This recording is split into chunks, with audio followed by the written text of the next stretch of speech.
तो जो सॉइल शब्द आया है वो सोलम शब्द से आया है। सोलम का मतलब ही होता है फर्श। तो कैसा फर्श? पृथ्वी की ऊपरी फर्श जो ये 3 काम करता हो प्लांट्स के लिए, जल, न्यूट्रिएंट्स यानी पोषक तत्व, और तीसरा खनिज यानी मिनरल, ये प्रदान कराता हो। तो वो क्या कहलाती है? अपनी सॉइल। सबसे पहले डेफिनेशन लिखना है, या फिर सबसे पहले ये लिखो कि सॉइल वर्ड कहाँ से आया। सॉइल जो वर्ड है वो कहाँ से आया, तो इसकी लिखना शब्द उत्पत्ति यानी वर्ड ओरिजिन। शब्द उत्पत्ति यानी वर्ड ओरिजिन लिखना सोलम से, ठीक। और सोलम किस भाषा का शब्द है? तो लैटिन भाषा का शब्द है, the word of Latin language. कहाँ बोली जाती थी ये लैटिन? रोम में, इटली में। एक बात बताओ, लिख लिया सबने, कि जब भी हम कोई वैज्ञानिक शब्दावली पढ़ते हैं तो देखते हैं कि ये शब्द लैटिन भाषा का है। अधिकतर शब्द तुम देखोगे लैटिन भाषा से ही ओरिजिनेट है। ऐसा क्यों? इसका मतलब ये हुआ कि ये शब्द सबसे पहले वहीं यूज किया गया है ना। तो जब हम पढ़ते हैं तो देखते हैं जब सबसे पहले वैज्ञानिक चीज़ों को पढ़ना चालू हुआ, साइंटिफिक जो अध्ययन सबसे पहले चालू हुआ है वो रोम में हुआ है। एक शब्द अगर तुम लोगों ने सुना हो, पुनर्जागरण, रेनेसा। जब इंसान दोबारा जागा, एक बार जब जागा जब उसने धार्मिक सिद्धांतों को सही माना और धर्म के अनुसार आचरण करना चालू किया, वो एक जागरण है। पुनर्जागरण मतलब दोबारा जागना। इंसान 14वीं शताब्दी में जाके दोबारा कब जागा? जब उसने साइंस को अपनाया अपने जीवन में, वैज्ञानिक सिद्धांतों पर विचार करना चालू किया और धर्म की कुछ चीज़ों को नकार दिया। तो ये जो पुनर्जागरण आया, जो इंसानों ने साइंटिफिक सोच सबसे पहले चालू की है, वो कहाँ की है? रोम में। और किस भाषा में चालू की है? लैटिन में। तो वैज्ञानिक भाषा में सोचना माने वही सब सोचना जो हम पढ़ते हैं, ये सब साइंस ही तो है, सॉइल और ये सब ज्योग्राफी वगैरह। तो इसलिए इन शब्दों की सबसे पहले जो अध्ययन हुआ है, या इन टॉपिक का सबसे पहले अध्ययन हुआ है, कहाँ हुआ है? रोम में। उनकी भाषा क्या थी? लैटिन। तो उन्होंने अपनी भाषा में ये सारे टर्म रखे, फिर हम सिर्फ उन्हें क्या कर रहे हैं? पढ़ रहे हैं, ठीक। तो बात क्लियर है? लैटिन भाषा का, लैटिन भाषा का इसका मतलब क्या? सबसे पहले इस विषय पे सबसे पहले अध्ययन चालू हुआ वहाँ, और वहीं चालू हुआ है पूरे विश्व में भी। विज्ञान के हिसाब से जब हमने सबसे पहले सोचना चालू किया तो कहाँ सोचा गया है? रोम में। उसी को बोलते हैं अपन पुनर्जागरण, इंसान दोबारा जागा। अब लिखो इसकी डेफिनेशन, पृथ्वी की ऊपरी सतह। इसका अर्थ और लिख लो, सोलम का अर्थ क्या होता है? फर्श। इसका अर्थ होता है फर्श। ऊपरी जो फर्श होता है ना, क्या बोलते हैं इसे इंग्लिश में? फ्लोर। लिखना, पृथ्वी की ऊपरी सतह, अपर लेयर ऑफ अर्थ, जो क्या करती हो? पौधों को वृद्धि हेतु क्या 3 चीज प्रोवाइड कराती हो? जल यानी वाटर, दूसरा पोषक तत्व यानी न्यूट्रिएंट्स, और तीसरा खनिज। खनिज प्रदान करती हो। Upper layer of the earth surface which provides nutrients, water and minerals for the growth of plants. Plants की वृद्धि के लिए 3 चीज़ें ही जरूरी हैं, जल, न्यूट्रिएंट्स और मिनरल्स। इतनी बात क्लियर है? यहाँ तक किसी को डाउट नहीं? अब ये बताओ, ये जो मिट्टी बनी कैसे? चट्टानों के टूट फूट से। चट्टानों में जब छोटे छोटे बारीक पार्टिकल हुए इरोजन के थ्रू, उसी को हम क्या बोलते हैं? मिट्टी। तो लिख लेना इसका फॉर्मेशन कैसे हुआ है, निर्माण? तो चट्टानों के अपरदन से।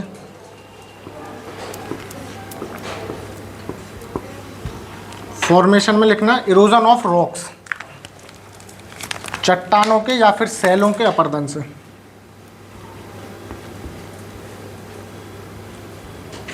सेलों के अपरदन से। अपरदन तो सब जानते हैं ना, किसी एक बड़ी संरचना को धीरे धीरे करके काटते रहना, इस अपरदन। मृदा विज्ञान को क्या कहते हैं? मृदा विज्ञान को क्या कहते हैं? पेडोलॉजी। जिसमें मृदाओं का क्या किया जाता है? अध्ययन किया जाता है, उसे क्या बोलते हैं? पेडोलॉजी। इतना लिख लो, फिर बढ़ते हैं आगे, ठीक है। तो लिखो सॉइल कंपोजिशन, मृदा संगठन। इसमें क्या क्या शामिल है? तो 4 चीज़ें शामिल होती हैं इसमें, लिखना है क्या क्या। अगर किसी मृदा में ह्यूमस नहीं है तो वो मृदा कोई काम की है क्या? नहीं है। तो सबसे पहले इंपॉर्टेंट है ह्यूमस, ठीक। सबसे ज़्यादा होती है इसमें ह्यूमस, कितनी?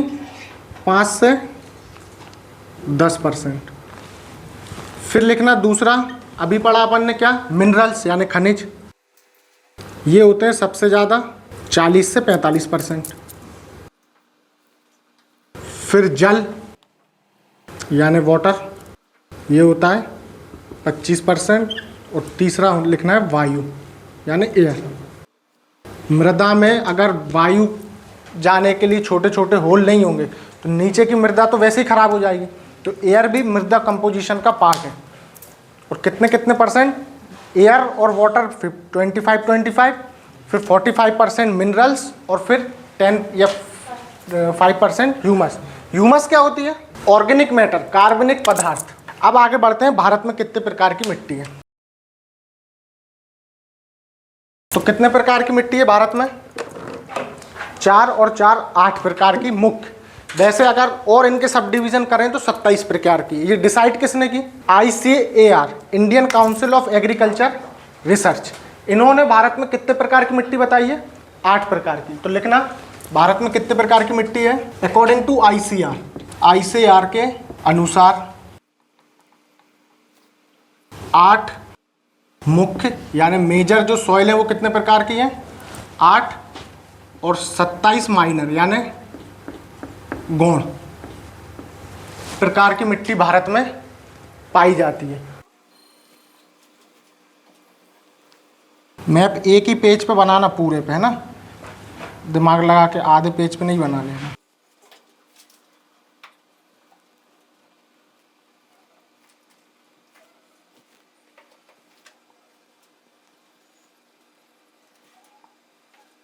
और स्टार्ट करते हैं कैसे बनी। तो जलोढ़ मिट्टी बनी कैसे, एलुवियल सॉइल। पहले सुनना है, फिर जब हम लिखें तब लिखना है। कैसे बनी जलोढ़ मिट्टी, जल से। तो जल तो मिट्टी हो नहीं सकता, तो जल अपने साथ जो छोटे छोटे सेडिमेंट्स लाया और उसने जो किनारों पर डिपॉजिट कर दी, वही मिट्टी क्या है, जलोढ़ मिट्टी। तो लिखना है इसमें, नदियों द्वारा लाए अपसादों के जमाव से। ठीक, deposition of sediments brought by the river. नदियों, ये हिल क्यों रहा है इतना सीधा, द्वारा लाए अपसादों के जमाव से।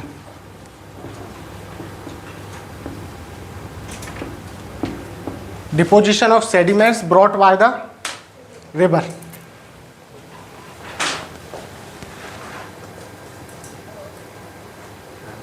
अच्छा, बोर्ड हिलता है लिखते में, है ना, मैं लगा ये हिल रहा है। क्या नदियों के द्वारा कहाँ तक लिख लिया, अभी लिखो तो अब, deposition of sediments brought by the river. किसका डिपोजिशन होना है, सेडिमेंट्स का। और वो सेडिमेंट्स लेके कौन आई है, रिवर। सेडिमेंट्स माने वही चट्टानों से जो छोटे छोटे पार्टिकल्स बनते हैं, वही सेडिमेंट्स है।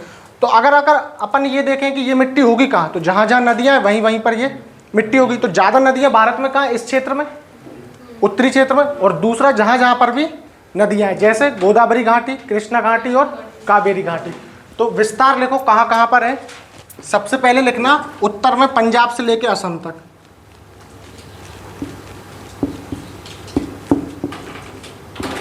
पंजाब से असम तक। और दूसरा लिखना अन्य नदी घाटियों में, जितनी भी नदी घाटियां हैं वहां पर भी कौन सी मिट्टी होगी, यही, अदर रिवर वैलीज।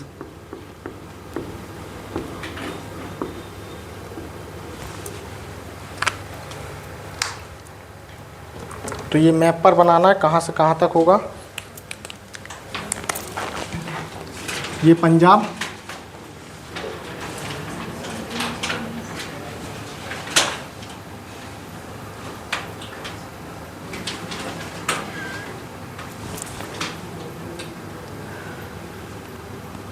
ये जो हिस्सा है ये किसका है, एल्यूवियल सॉइल का।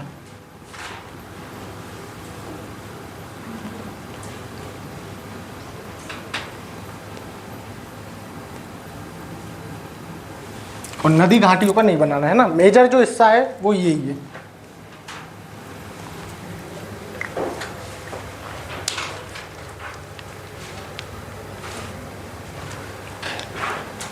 इतनी बात क्लियर है। फिर हमें हर एक मिट्टी का ये देखना है कि उसमें कौन सा मिनरल मिलता है और कौन से मिनरल की कमी होती है। जिस मिनरल की कमी होती है उसी मिनरल के लिए फिर हम क्या डालते हैं, उर्वरक डालते हैं, फर्टिलाइजर जो डालते हैं, है ना। जैसे यूरिया डालते हैं तो यूरिया किस मिनरल के लिए डालते हैं, यूरिया डालने से कौन सा मिनरल की पूर्ति हो जाती है, नाइट्रोजन की, है ना। तो जहां पर नाइट्रोजन की कमी होती है वहां यूरिया ज़्यादा उपयोग किया जाता है। चूंकि भारत में अधिकतर जगह या फिर पूरे भारत में नाइट्रोजन की कमी हर मिट्टी में, इसलिए यूरिया पूरे उसमें यूज़ किया जाता है। तो लिखो इसमें कौन से मिनरल मिलते हैं और किस मिनरल की कमी होती है ना। तो जो मिनरल मिलेंगे अपन उनको लिखेंगे क्या, अधिक, यानी ये इसमें अधिकता में पाए जाते हैं, रिच। और जो मिनरल की कमी होगी उसको लिखेंगे कमी, यानी डेफिशिएंसी। तो देखना है कौन सा खनिज अधिक है और कौन सा कम है। तो लिखना अधिक जो जलोढ़ मिट्टी में पाया जाता है वो पाया जाता है पोटेशियम,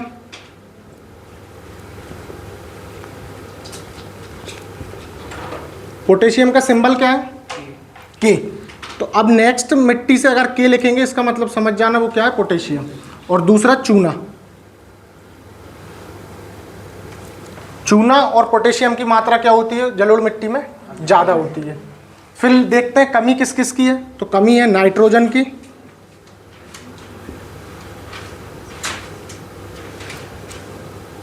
नाइट्रोजन को किससे डिनोट करते हैं, एन से। तो एन लिख लेना, आगे जब भी एन लेटर यूज करेंगे इसका मतलब नाइट्रोजन होगा। दूसरा फॉस्फोरस की कमी है,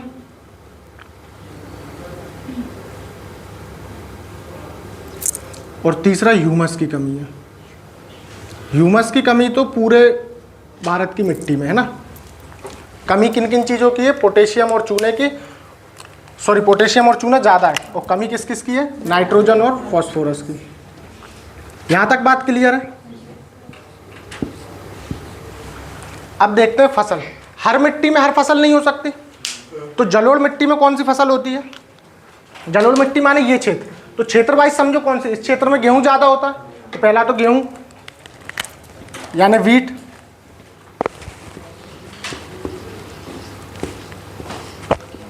दूसरा इस क्षेत्र में धान भी ज़्यादा होता है, पंजाब साइड तो धान,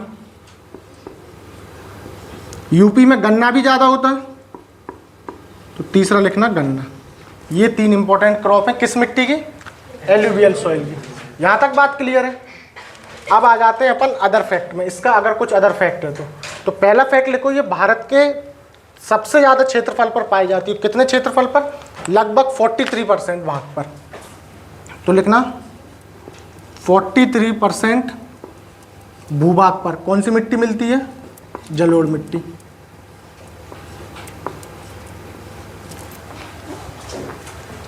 भारत का टोटल क्षेत्रफल अगर 100 है तो उसके 43% भूभाग पर क्या मिलती है, जलोढ़ मिट्टी। क्यों, क्योंकि भारत में नदियां ज़्यादा हैं।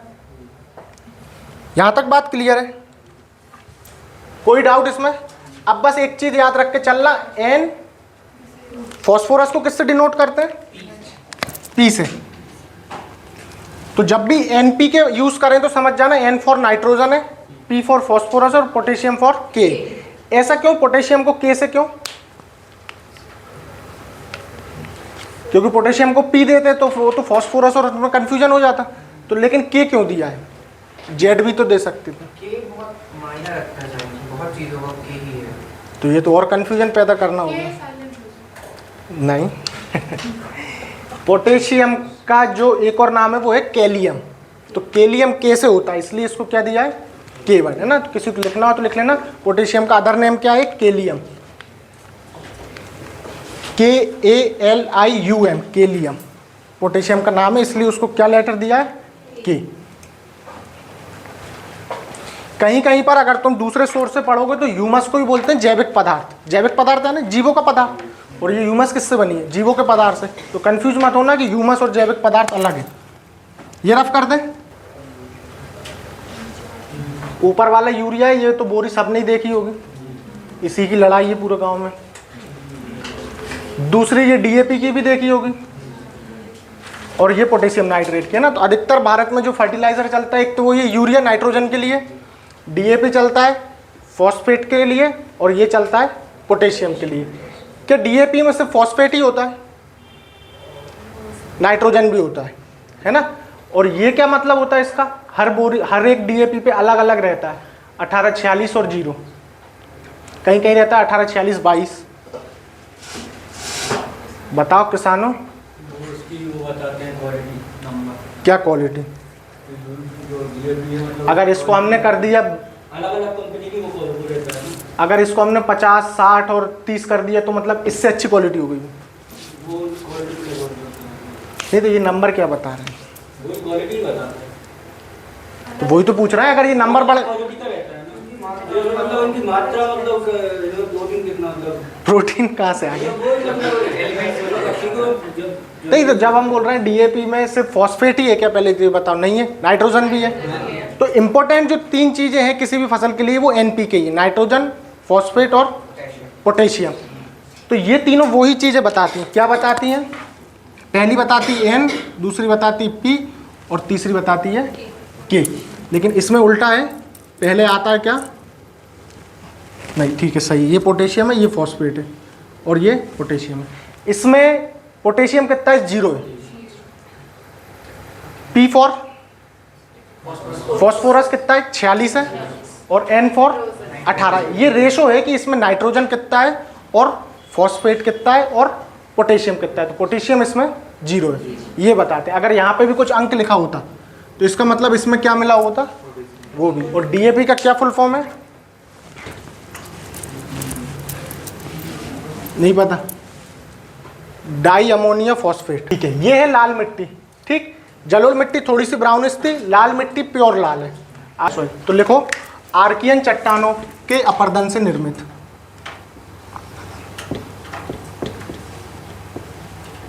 सिर्फ इतना लिख सकते हैं अपन, आर्कियन चट्टानों से, क्योंकि अपरदन तो सभी में होना है। आर्कियन चट्टानों के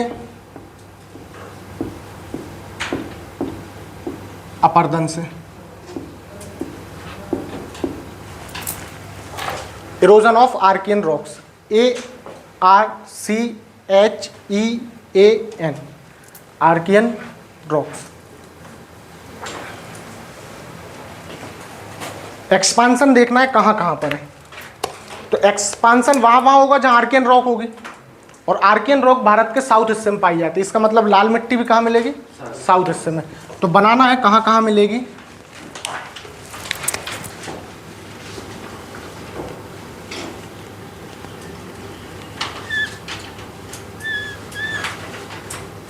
यहाँ नहीं मिलेगी, है ना?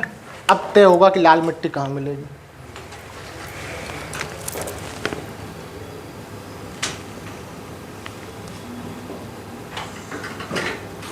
ये जो क्षेत्र है ये लाल मिट्टी का क्षेत्र है।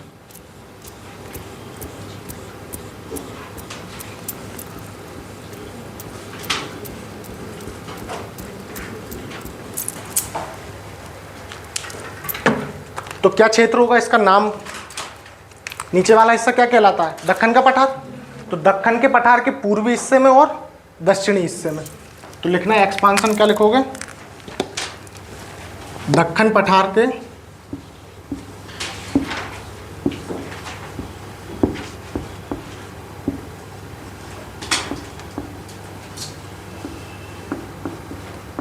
पूर्वी यानी ईस्टर्न और दक्षिणी हिस्से में।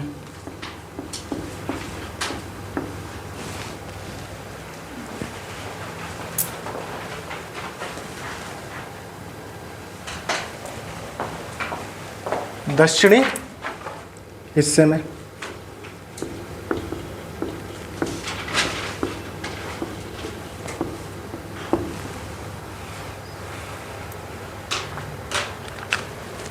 अगर अपन स्टेट वाइज देखें तो कौन कौन सा स्टेट लिख सकते हो? ईस्टर्न साइड कौन सा?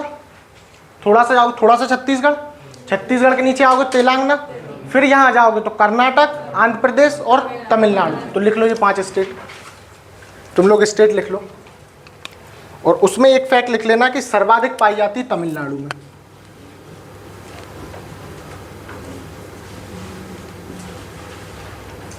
लाल मिट्टी सबसे ज़्यादा कहाँ पाई जाती है? तो तमिलनाडु में।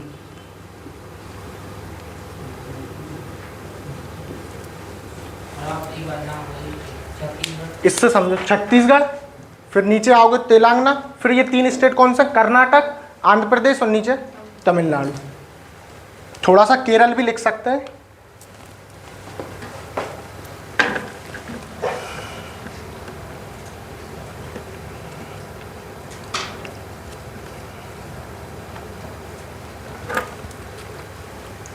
आगे बढ़े तो फिर अगेन हमें मिनरल देखना है कौन सा अधिक और कौन सा कम, कौन सा रिच है और कौन से डेफिशिएंसी है। लिख लिया इतना। तो अधिक में लिखना है कौन से अधिक है, सिलिका,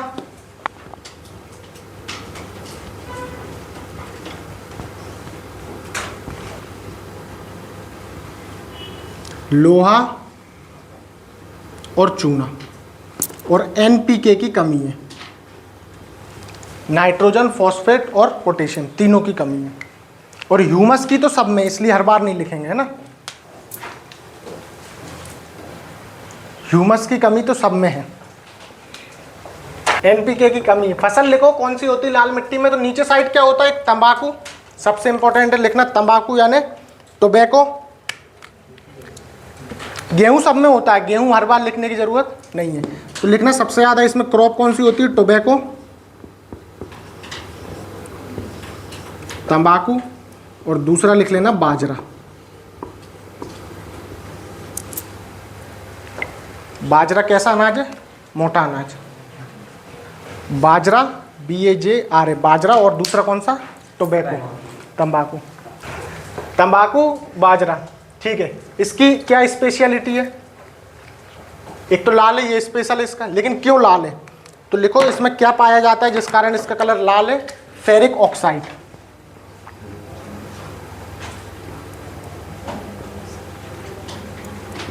फेरिक ऑक्साइड के कारण इसका कलर कैसा है, लाल है। कभी कभी ऑप्शन में हो सकता है लाल ऑक्साइड आ जाए, सॉरी लाल नहीं, आयरन ऑक्साइड आ जाए, लो ऑक्साइड।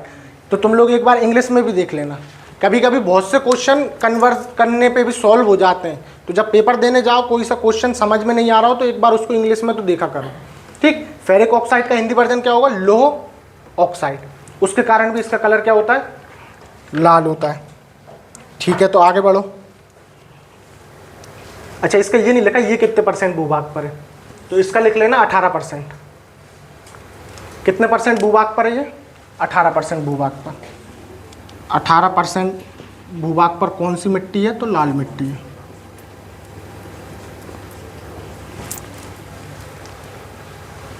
लिख लिया यहाँ तक। काली तो मिट्टी काली होगी, दिख ही रही है, तो उसमें तो कोई आवश्यकता ही नहीं है।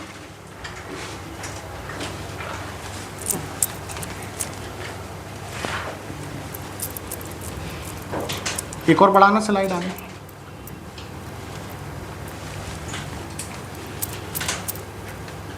तो हेडिंग डालो काली मिट्टी।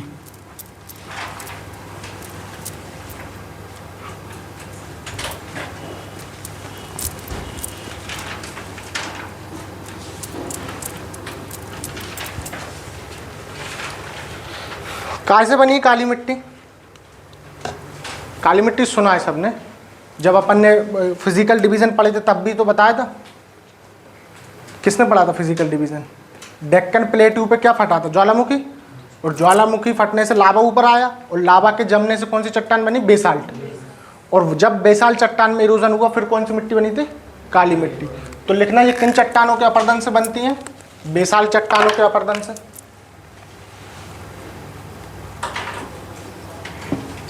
Due to the erosion of basalt rock.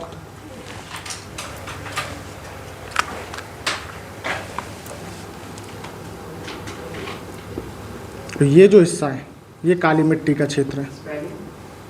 Black soil, BASALT basalt. Spelling गलत नहीं लिखना, पूछने में कोई शर्म नहीं है। BASALT, BA और फिर सॉल्ट तो हो गया बेसाल्ट। अलग ना हो, कुछ होती है स्पेलिंग होती सी। फिर लिखो ये पूरा डेक्कन प्लेट्यू नीचे वाला, लेकिन इसके वेस्टर्न पार्ट पे क्या पाई जा रही है? काली मिट्टी। तो लिखो दक्कन के पठार के पश्चिमी हिस्से में।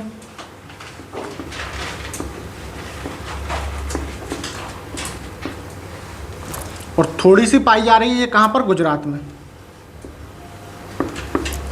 ना चाहो तो लिख लो, नहीं तो तुम लोग सोच के सको मालवा पठार पे नहीं है। दक्कन के पठार का ही तो एक्सटेंशन है ऊपर, अलग से लिख लो। एक काम करो, मालवा पठार भी, उससे क्लियर रहेगा। मालवा पठार, ये बना दिए मालवा पठार। खुश, तुम्हारा सागर शामिल कर दिया।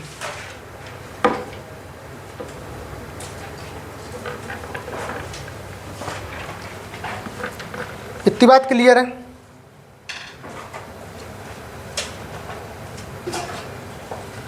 आगे बढ़े। अब देखना है यहाँ पे क्या क्या ज़्यादा पाया जाता है। तो एक तो लोहा ज़्यादा पाया जाता है, यानी आयरन। इस मिट्टी में लोह ज़्यादा पाया जाता है। दूसरा, पोटेशियम ज़्यादा पाया जाता है।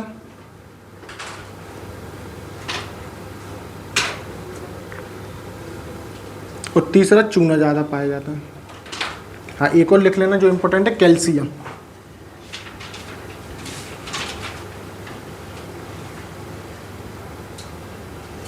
एक पाया जाता है कैल्शियम।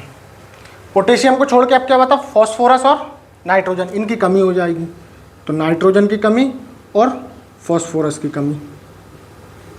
एनपीके में याद रखना, अगर कुछ ज़्यादा है तो उसको छोड़ के जो दो बच रहा है उनकी कमी है, नहीं तो तीनों की कमी है। सिर्फ काली मिट्टी और जलोढ़ मिट्टी ऐसी है जिसमें पोटेशियम ठीक ठाक है, बाकी सब में पोटेशियम भी कम है। इसलिए तुम लोगों ने जो नीचे वाली थैली थी वो कम देखी होगी, है ना, क्योंकि अपन इस साइड ही रहते हैं, या तो काली मिट्टी वाले क्षेत्र या फिर जलोढ़ वाले क्षेत्र। तो यहाँ पे वो नीचे वाली थैली कम यूज होती है, सिर्फ लड़ाई ऊपर वाले दो की है। इतनी बात क्लियर है? अब बताओ इस पर फसल कौन सी होगी? गेहूं तो सब पे होना है ना। सबसे इंपॉर्टेंट है इस पे कपास। इसको कपासी मिट्टी भी बोलते हैं ना, क्योंकि कपास इसी पे ज़्यादा अच्छा हो पाता है। तो कॉटन,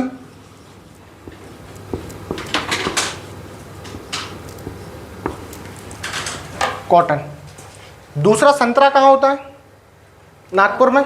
नागपुर इसी क्षेत्र में आएगा। और संतरा कैसा फल है? खट्टा फल है ना। तो खट्टे फल यानी सिट्रस फ्रूट।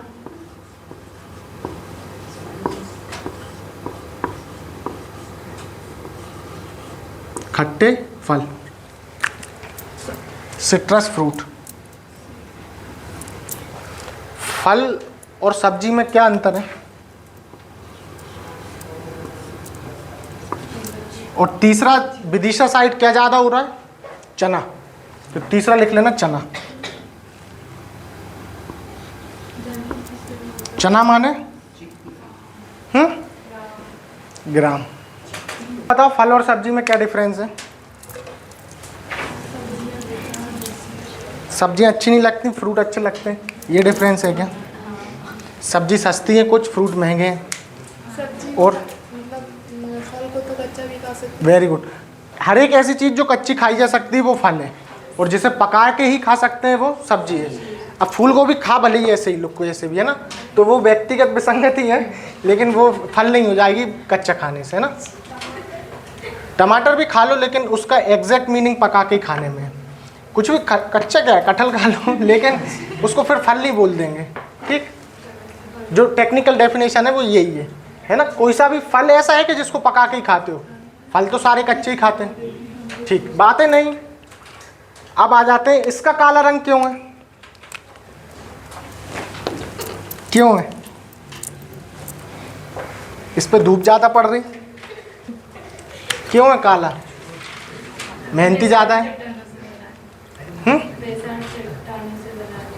हाँ ठीक है, वो तो है, जिस चट्टानों से बना उनका कलर भी काला है। तो बेसाल चट्टान भी क्यों काली है? बात तो वही आ गई ना, ज्वालामुखी से जो लावा निकलता है ना, तो वो काला होता है।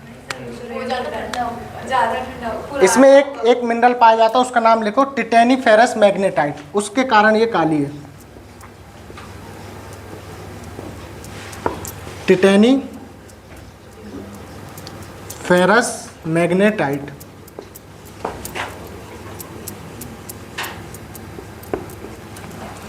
टिटेनी फेरस मैग्नेटाइट के कारण ये कैसी है, काली है। ठीक है, अब ये सारी विशेषताएं लिख रहे हैं अपन इसकी। ठीक है, दूसरा लिखना है इसकी जल धारण क्षमता सबसे ज्यादा है। वाटर होल्डिंग कैपेसिटी कितनी है, मैक्सिमम। जल धारण क्षमता ज्यादा है।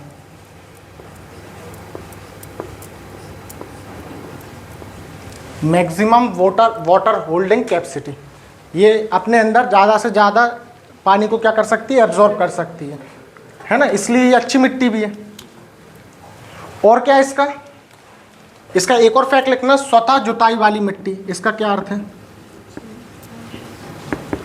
स्वतः जुताई वाली मिट्टी, सेल्फ प्लोइंग सॉइल, स्वतः जुताई वाली मिट्टी। What it means, self ploughing soil, तो उससे अपने आप नहीं, ये तो स्वतः है, सेल्फ यानी खुद ही कर रही है। ये क्या हो गया, लेकिन इसके पीछे जो एक साइंस काम करती है वो नहीं पता होती हमें जनरली। तो क्या होता है, तुम लोगों ने देखा होगा, हर फसल के कटने के बाद जमीन सख्त हो जाती है और उसमें ऐसी छोटी छोटी दरारें पड़ जाती हैं, पड़ती हैं, दरारें पड़ जाती हैं नली टाइप की, और नीचे जमीन के क्या है, पानी है, और ये जो दरारें हैं इस पानी के लिए पाइप का काम करती है। तो जब इस पे फसल नहीं होगी, तो जब इस पे गर्मी पड़ेगी, ये पानी ऊपर खींचेगा और वेपोराइज होकर उड़ जाएगा, अगली फसल के लिए पानी नहीं बचेगा।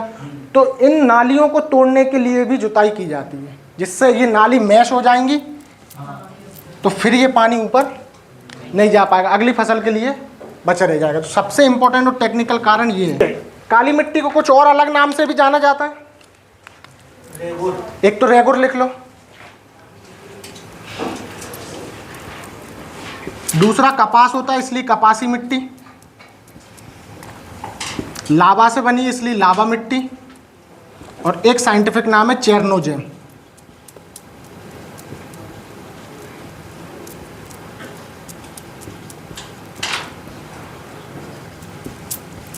चार नाम लिख लेना है, रेगुर, कपासी, लावा और चेरनोजेम।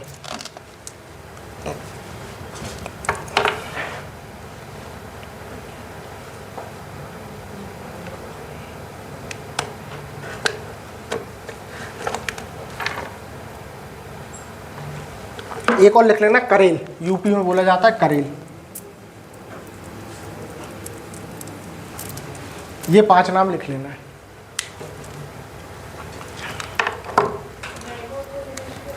रेगुर ही लिखना है, REGUR। ये कितने परसेंट भूभाग पर थी, 43। रेड वाली 18 और काली कितने पे, ये लिखना 16। 16% भूभाग पर कौन सी मिट्टी है, ब्लैक है। मेजर सॉइल यही है, क्योंकि इन्होंने भारत का कितना परसेंट भाग कवर कर दिया, 43 और 80, 61 और 16, 76, लगभग 80% एरिया तो इन तीन मिट्टियों ने कवर कर दिया। अब जो पांच है वो छोटे छोटे एरिया में है, इसलिए उनका अपन एरिया नहीं लिखेंगे। अगर पूछा जाए भारत में सबसे ज़्यादा क्षेत्र पे कौन सी मिट्टी है, तो कौन सी है, एलुवियल। अच्छा, ये इसमें कम दिख रही होगी, है ना, और ऐसे क्यों, क्योंकि ये वो एरिया है जहाँ एकंदर है, लेकिन हमने बोला है कि हर नदी के पास जलोढ़ मिट्टी है, तो हर नदी की बनाओगे तो वो एरिया क्या हो जाएगा, ज़्यादा हो जाएगा। आगे बढ़े, ये है देखो कौन सी मिट्टी, लेटराइट। पहली मिट्टी जो देखी थी वो कौन सी थी, ब्राउनिश थी, दूसरी लाल थी और तीसरी काली थी। ये थोड़ी सी पीली है, ये पीली इसलिए है क्योंकि ये लाल से ही बनी है ना। तो ये पहले क्या थी, लाल थी, फिर इसने इतनी मेहनत की कि अपना लालपन खो दिया और कैसी हो गई, पीली। तो अब आगे देखेंगे ये पीली कैसे हो गई।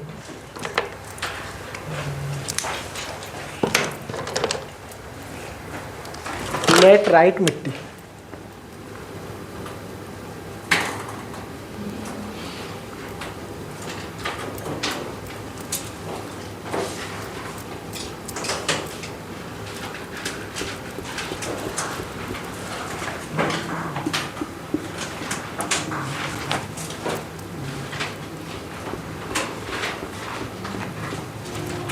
बात है नहीं। दिख रहा है ऑरेंज कलर?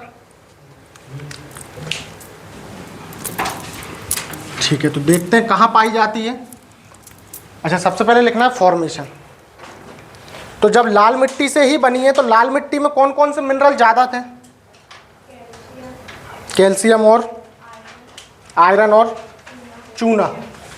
तो क्या होता है यहाँ पर, इधर देख लो पहले, समझ लो। यहाँ पर भी पहले लाल मिट्टी थी, लेकिन क्या ये वो क्षेत्र नहीं है जहाँ बरसात ज़्यादा हो रही है? ये वही क्षेत्र है, यहाँ सबसे ज़्यादा होती है। फिर ईस्टर्न घाट में यहाँ होती है, और यहाँ तो भारत की सबसे ज़्यादा बरसात है मेघालय में। कौन सी जगह? मासिनराम में। तो ये पहले लाल मिट्टी थी। हुआ क्या, लाल मिट्टी में कौन से 3 एलिमेंट? सिलिका, फिर आयरन और चूना यानी लाइमस्टोन। जब इन तीनों पे बरसात ज़्यादा हुई तो सिलिका और लाइमस्टोन बरसात के पानी में क्या हो गए?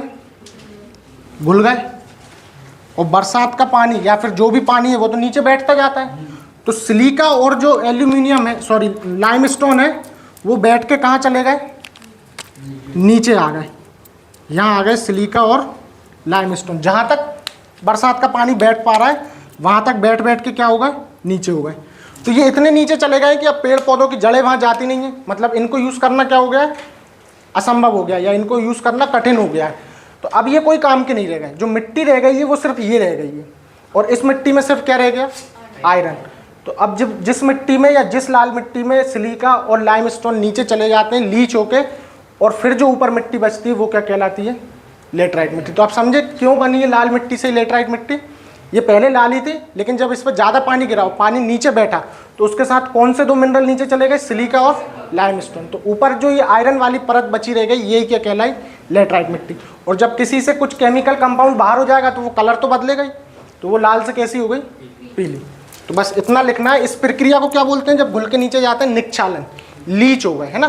तो लिखो, अधिक बरसात के कारण, ड्यू टू हैवी रेनफॉल,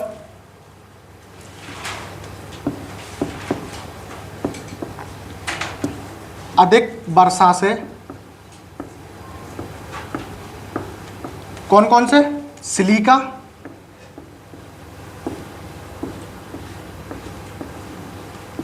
और एक और कौन सा? चूना।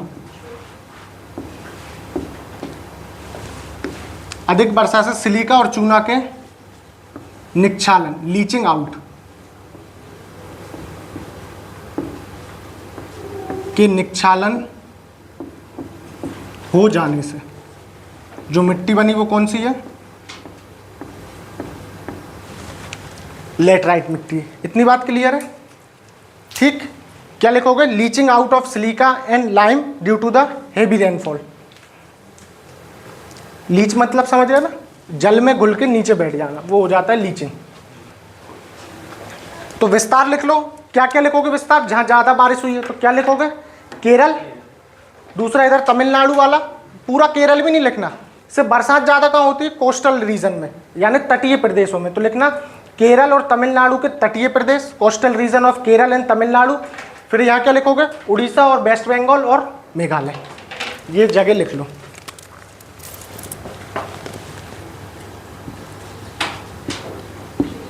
केरल, तमिलनाडु, उड़ीसा, और एक और कौन सा? वेस्ट बंगाल के तटीय प्रदेश,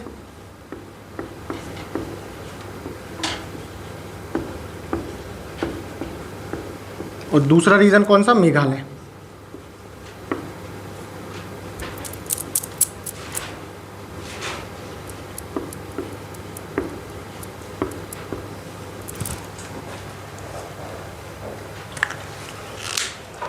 यहाँ पर ये ज़्यादा यहाँ पर ये मिट्टी पाई जाती है जहाँ बरसात क्या हो? ज़्यादा हो।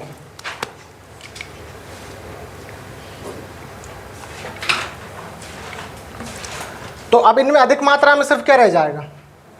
लोहा, जो ऊपर बचा रह गया। तो अधिक लिख लो, सिर्फ क्या रह जाता है? लोहा।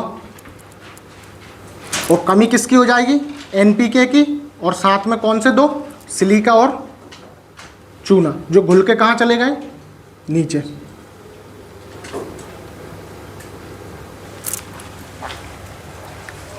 ठीक, किसी भी चीज़ को हमें लगता है रटने की ज़रूरत तो नहीं है अगर समझते चलो, नहीं तो कभी कभी जब हम इसकी टेबल देखते हैं बुकों में तो ऐसा लगता है हर एक के खनिज कैसे याद करेंगे, तो उनकी सबकी लिंक टाइप की है तो उसको थोड़ा समझ के करोगे हो जाएंगे। रिच एंड डेफिशिएंसी, अबंडेंस और डेफिशिएंसी, इतनी बात क्लियर है? यहाँ तक कोई डाउट? ठीक है, फिर लिखना है आगे। यहाँ कौन सी फसल होती है? तो हॉर्टिकल्चर वाली फसल होती है, बागबानी फसल। तो देखते हैं इसमें क्या क्या आता है।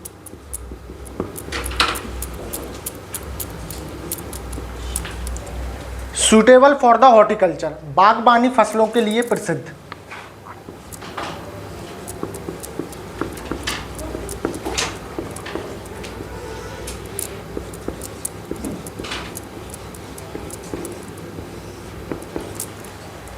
है ना, बागबानी फसलों के लिए उपयुक्त, सूटेबल फॉर द हॉर्टिकल्चर। तो अब ये समझो, कर लिया? अब आ जाओ यहाँ, तो तटों पे सबसे ज़्यादा क्या होता है? काय के पेड़ लगे देखें, नारियल के। तो एक तो नारियल, कोकोनट,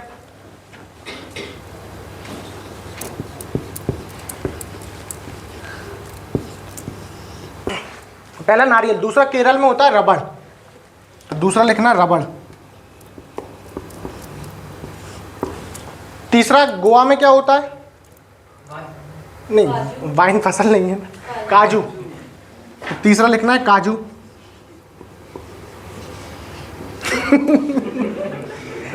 मन में जो चलता होता है वही मुंह पे आता है।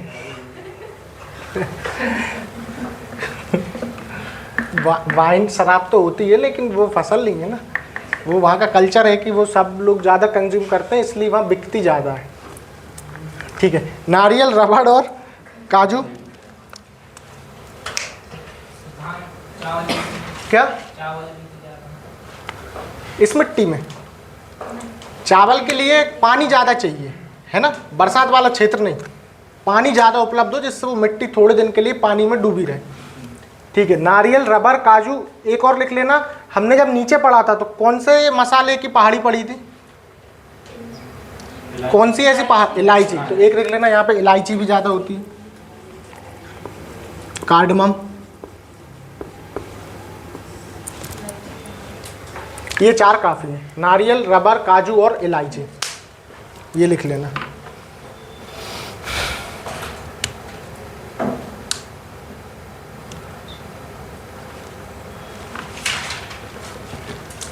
आगे बढ़े, फिर देखना है स्पेशलिटी क्या है इसकी। तो इस मिट्टी को बोला जाता है मक्खनी मिट्टी। मक्खन माने बटर। तो बटर सॉइल क्यों बोला जाता है?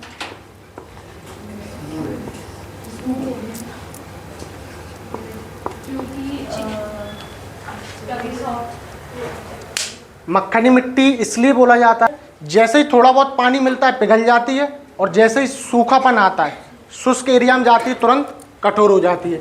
तो भीगने पर कोमल और सूखने पर कठोर हो जाती है, इसलिए इसका नाम क्या है? मक्खनी सॉइल। तो लिख लेना इसको जैसा भी लिखना चाहो, भीगने पर कोमल और सूखने पर कठोर। कोमल यानी सॉफ्ट और सूखने पर कठोर यानी हार्ड। यहाँ तक कोई डाउट हो तो पूछ लो। ठीक है, नहीं देख रहे? अभी दिखेंगी,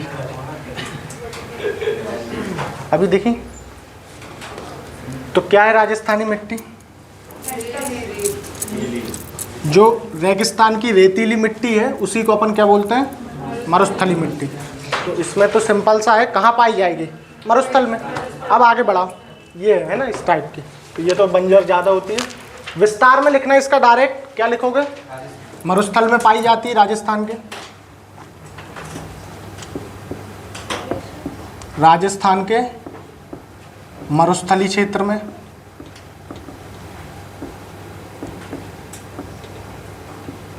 लिखो इसमें कौन सा है, इसका एक मिनरल है इंपॉर्टेंट, अभी तक जो कहीं नहीं था, जो इसमें अधिक होता है और सब में कमी थी। फॉस्फोरस इसमें अधिक मात्रा में पाया जाता है।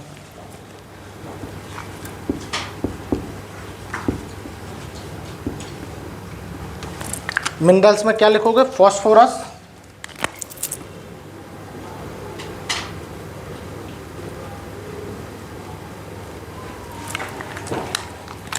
और सिंपल कमी किस किस की हो जाएगी अब?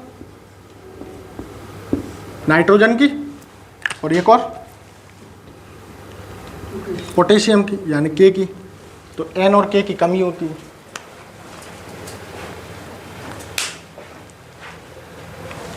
फसल कौन सी होगी? कम पानी वाले क्षेत्र में कौन सी फसल होती है? मोटा अनाज। मोटा अनाज जो फसल है वो ऐसी जगह की है ना जहाँ पानी कम होता है, क्योंकि मोटे अनाज को पानी की भी कम जरूरत होती है। तो क्रॉप में लिख लेना मोटा अनाज। अभी बताना क्या होता है मोटा अनाज। मोटा अनाज यानी मिलेट्स लिख लेना, MILLET, मिलेट्स। बाजरा, और क्या होता है? ज्वार। ज्वार और बाजरा ये सबसे इंपॉर्टेंट। वैसे तो फिर बहुत होते हैं ना, कोदो कुटकी भी होता है। हाँ तो बताओ फिर मोटा अनाज क्या है जिससे खाने से मोटे हो?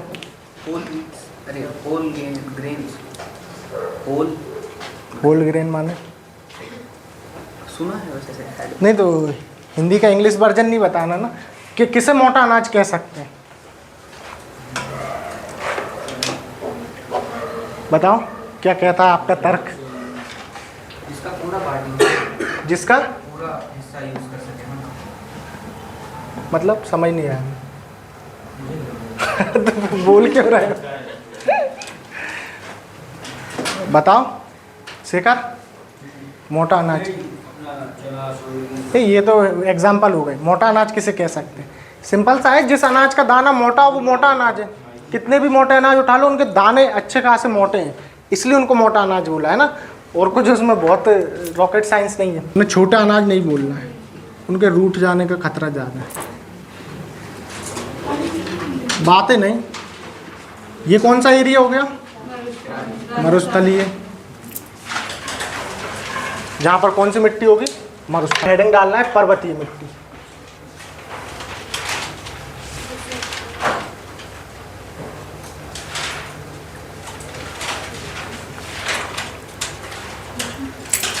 पर्वतीय मिट्टी का पहले तो एक और नाम लिखो, बनीय मिट्टी। Forest soil.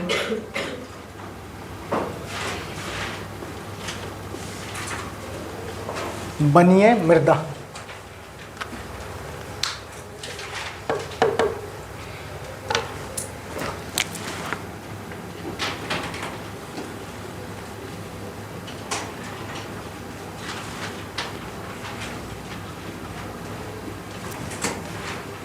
इसका थोड़ा क्षेत्र बढ़ा दिए जिससे बीच में कम एरिया खाली दिखे, है ना। बाकी रहना यहाँ पर भी कौन सी मिट्टी है? जहाँ पे भी हमने जगह छोड़ दी इसका मतलब समझ जाना वह जलोढ़ है। ठीक, अभी आखिरी में भर लेंगे। ठीक है, पर्वतीय मिट्टी और बनी यानी फॉरेस्ट मृदा। तो लिखो इस ये बनी कैसे? सबसे पहले तो लिखना कार्बनिक पदार्थों के जमाव से, deposition of organic matter.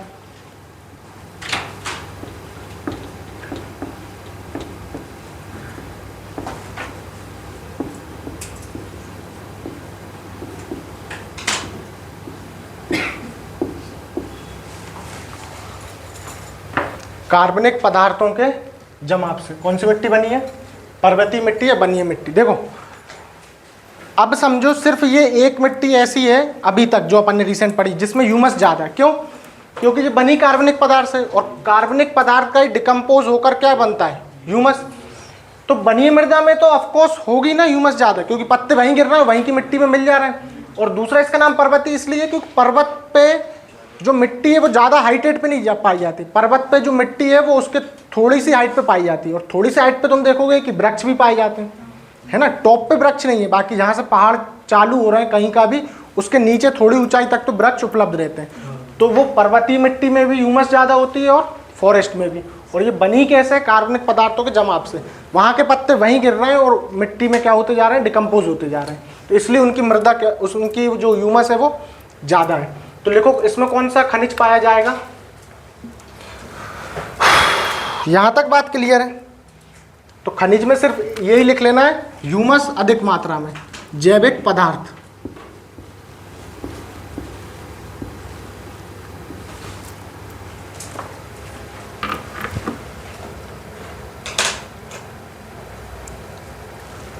Humus अधिक मात्रा में, और दूसरा लिख लेना कौन कौन से, फॉस्फोरस और पोटेशियम की कमी।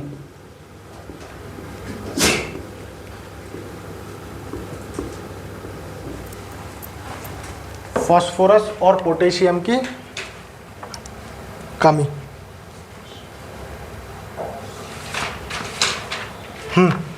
तो अब बताओ पर्वतीय इलाकों में क्या हो रहा है ज़्यादातर। ये जो क्षेत्र बचा, अब ये बचा है पूरा पर्वतीय इलाके का।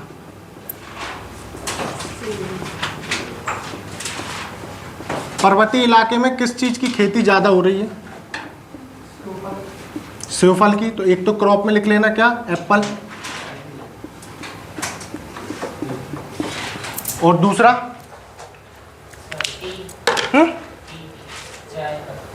चाय तो लेटराइट में चली गई। क्या चीज? चाय असम में भी होती है और दूसरी जगह भी होती है ना। हाँ तो बताओ और क्या हो रहा है पर्वतीय इलाकों का, क्या फेमस है? सेवफल, बादाम और नाशपाती। बादाम, सेवफल यानी एप्पल, दूसरा नाशपाती, नाशपाती क्या कहते हैं? पियर, और अंतिम लिखना बादाम।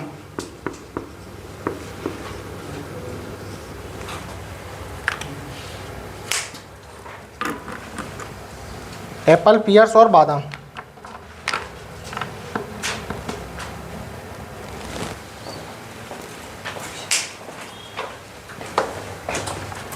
तो एक बार क्षारीय मिट्टी देख लो पूरी, किन क्षेत्रों में पाई जाती है? जहाँ सिंचाई अधिक हुई है। सिंचाई अधिक होने से क्या हुआ है? वाटर वेपराइज हो गया, लेकिन सॉल्ट हर बार वहीं पर डिपॉजिट होता जा रहा है। कहाँ पाई जाती है? तो पंजाब, हरियाणा और यूपी, क्योंकि सिंचाई भी यहाँ ज़्यादा होती है। दूसरा, इसमें कौन सा मिनरल ज़्यादा है? सोडियम और पोटेशियम, और कमी किसकी? नाइट्रोजन और फॉस्फोरस की। कौन सी फसल पाई जाती है इसमें? अमरूद और आंवला। क्षेत्रीय रीजन में इसके क्या नाम है? रे और कल्लर। और अगर इसकी लवणता कम करना हो तो किसका उपयोग करना चाहिए? जिप्सम का। ये हो गया है अपना क्या पूरा? मिट्टी पूरी। इसके नाम लिख दे कौन कौन सी है। तुम लोगों ने लिखे हैं नाम की? नहीं लिखे। ये है लाल मिट्टी, यानी ठीक है वो तो कलर से समझ में आ रहा है, सिर्फ जो नहीं आ रहा वो लिख देते हैं। पर्वतीय मिट्टी,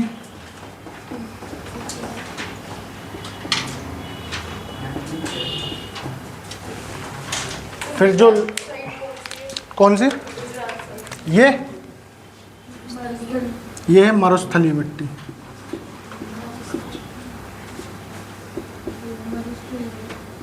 डेजर्ट सॉइल।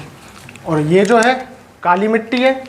ये जो किनारे पे ऑरेंज कलर से, ये कौन सी है? लेटेराइट।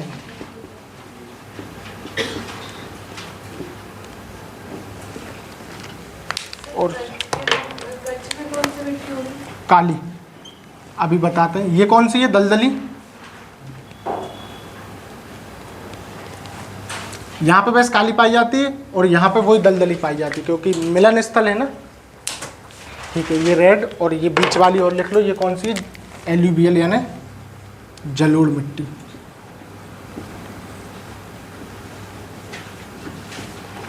अब आ गया समझ में कि जलोढ़ ज़्यादा पे क्यों है? क्योंकि 43% भूभाग पर है।